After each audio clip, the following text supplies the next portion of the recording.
pahni naka thang chati nung mirian si lakha an saklai lam du mi kan uma chun lam kha athayani nga kowe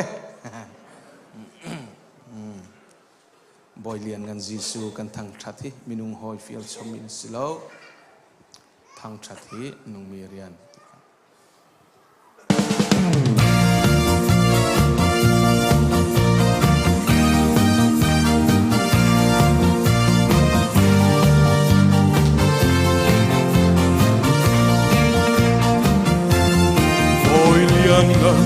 Jisu kan thang chati minung hoi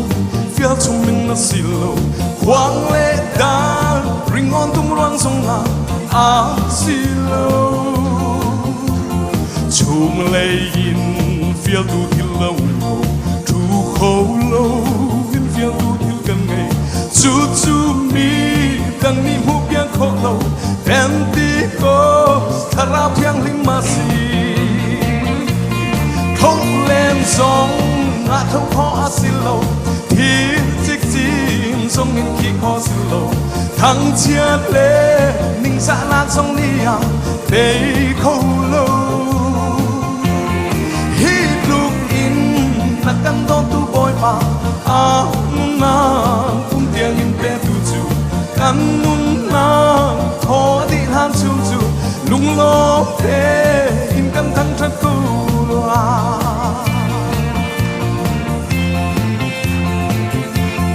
Jing le san pe de in chom du le ma le chan to kin thuk chua pe du nun le dam man song hello te in gil tu bo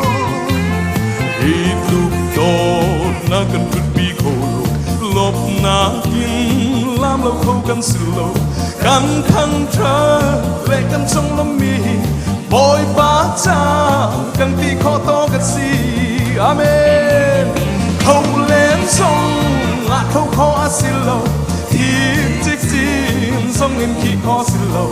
thăng chia thế nhưng xa lan sông đi à để khâu lâu hít lúc in là căn tô tu bồi ba na cũng tiếng in bé tu chu căn ngôn na thọ đi han chu chu lung lo để im căn thăng thất khâu amen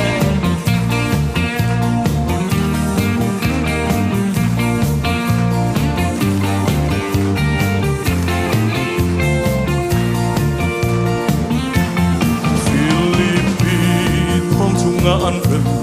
Ole sai las nian thang trati su cha frem nak chik chin ti song am ta e boy pa thang chat tu nan na frem do tu thil song an plati zot na le fa nak chik chin an ta thiang tha dao thong in dam na kan amen không lên sông ngã thâu khó xin lâu thì chiếc xin sông in khi khó xin lâu thằng chia lệ nhưng dã lan sông đi à để khâu lâu khi lúc in căn đó tu bồi bà na cũng tiếng in bé tu chu căn nun na thọ đi han sung chu lung lo thế in căn thăng thất cô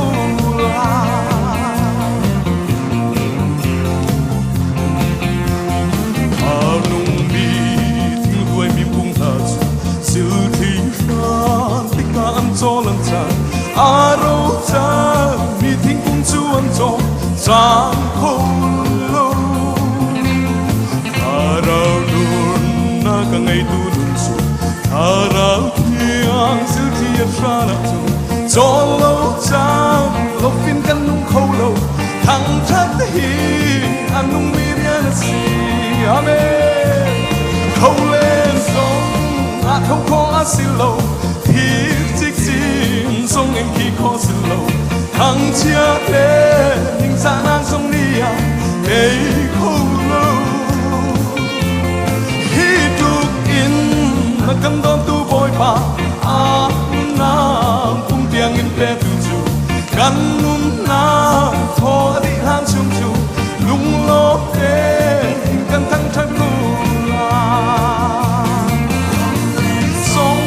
ngã không khó xin lỗi thiên chết xin sông em khi khó xin lỗi thăng chia lên ninh dạ na sông nia để khô lâu khi lúc in nặc căn tô tu bồi bao anh na phung tiếng em bé tu chu căn nun na khó đi ham sum su lung lốp thế căn thăng thoát tu Amen. Hallelujah. Amen. Makin simpan cho con sẽ